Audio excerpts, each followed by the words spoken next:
ഇത് ചാമ്പക്ക കൊണ്ട് ഉണ്ടാക്കിയെടുത്ത സ്ക്വാഷാണ്. കാണാൻ നല്ല ഭംഗിയാണ്, കുടിക്കാനും നല്ല ടേസ്റ്റാണ്. ഇത് നമുക്ക് തണുത്ത സോഡ ഒഴിച്ചോ വെള്ളം ഒഴിച്ചോ കുടിക്കാം, തീർച്ചയായിട്ടും ഇഷ്ടപ്പെടും. അപ്പോൾ നല്ല വിളഞ്ഞ ചാമ്പക്ക എടുക്കാം, പിഞ്ചക്ക ഉണ്ടെങ്കിൽ മാറ്റി വയ്ക്കുക. എന്നിട്ട് നന്നായിട്ട് കഴുകി ഇതിൻ്റെ ഉള്ളിലുള്ള പൂക്കൾ എല്ലാം, കരിഞ്ഞ പൂക്കളുണ്ടല്ലോ അതൊക്കെ മാറ്റണം. പിന്നെ ഇത് രണ്ടായിട്ട് പൊളിച്ചിട്ട് ചിലതിൻ്റെ ഉള്ളിൽ കുരു കാണും, അതൊക്കെ മാറ്റണം. ഇനി ഇത് മിക്സിയുടെ ഇടത്തരം ജാറിലേക്ക് ഞാൻ ഇട്ട് കൊടുക്കുന്നുണ്ട്. കൂടെ ഒരു കഷ്ണം ഇഞ്ചിയും എരിവിനായിട്ട് 2 കാന്താരി മുളകും കൂടെ ചേർത്തിട്ട് വെള്ളമൊന്നും ചേർക്കാതെ നന്നായിട്ട് അരച്ചെടുത്തിട്ട് ഒരു അരിപ്പ ഉപയോഗിച്ചിട്ട് നമുക്കിതൊന്ന് അരിച്ച് വയ്ക്കാം. ഇതിൽ ചെറിയ തരികളൊക്കെ ഉണ്ടെങ്കിൽ കുറച്ച് സമയം വെച്ചതിന് ശേഷം പിന്നീട് എടുക്കാം. അതല്ലെങ്കിൽ ചെറിയ കണ്ണിയുള്ള അരിപ്പ കൊണ്ട് ഒന്നുകൂടി അരിച്ചിട്ടെടുത്ത് വെച്ചാലും മതി. ഇനി സ്ക്വാഷിന് വേണ്ട മധുരത്തിനായിട്ട് നമുക്ക് 1/2 കപ്പ് പഞ്ചസാര 1/4 കപ്പ് വെള്ളം കൂടെ ഒഴിച്ചിട്ട് ഒന്ന് തിളപ്പിച്ചെടുക്കാം.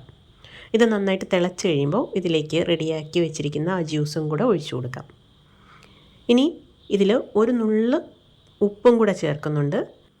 ഇഞ്ചിയും കാന്താരി മുളകും കൂടെ ചേർത്ത് അരച്ചെടുത്തുകൊണ്ടാണ് നമ്മൾ ഉപ്പ് ചേർക്കുന്നത്. ഇതല്ലാതെ കാന്താരി, ഇഞ്ചി, ഉപ്പ് ഇത് 3 ഒഴിവാക്കിയിട്ട് പഞ്ചസാരയും ചാമ്പക്ക ജ്യൂസും മാത്രം ചേർത്തിട്ട് ഇതേപോലെ ചെയ്തെടുക്കാവുന്നതാണ്. ഇനി ഇത് തണുത്ത് കഴിയുമ്പോൾ ചില്ല് കുപ്പിയിലാക്കിയിട്ട് ഫ്രിഡ്ജിൽ വയ്ക്കാം. നമ്മൾ ഏത് ഗ്ലാസ്സിലാണോ കുടിക്കാനായിട്ട് ഉദ്ദേശിക്കുന്നത് ആ ഗ്ലാസിൻ്റെ ഒരു 1/4 ഭാഗത്തിൻ്റെ ഒരല്പം കൂടുതലായിട്ട് ഈ സിറപ്പ് ഒഴിക്കുക. ബാക്കി തണുത്ത വെള്ളവും സോഡ ഒഴിച്ചിട്ട് ഫില്ല് ചെയ്യുക, കുടിക്കുക. അത്രയേ ഉള്ളൂ. ചാമ്പയ്ക്ക കൊണ്ട് നമ്മൾ അച്ചാറും വൈനും ഒക്കെ ഉണ്ടാക്കില്ലേ, അത് രണ്ടിനേക്കാളും എളുപ്പമാണ് ഈ സ്ക്വാഷ് തയ്യാറാക്കിയെടുക്കാനായിട്ട്. പച്ചമുളക്, ഇഞ്ചി, ഉപ്പ് ഒഴിവാക്കിയിട്ട് മധുരം മാത്രം ചേർത്തിട്ടുള്ള സ്ക്വാഷും നല്ല രുചിയാണ്. അപ്പോൾ താല്പര്യമുള്ളവർക്ക് അങ്ങനെയും ചെയ്തു നോക്കാം.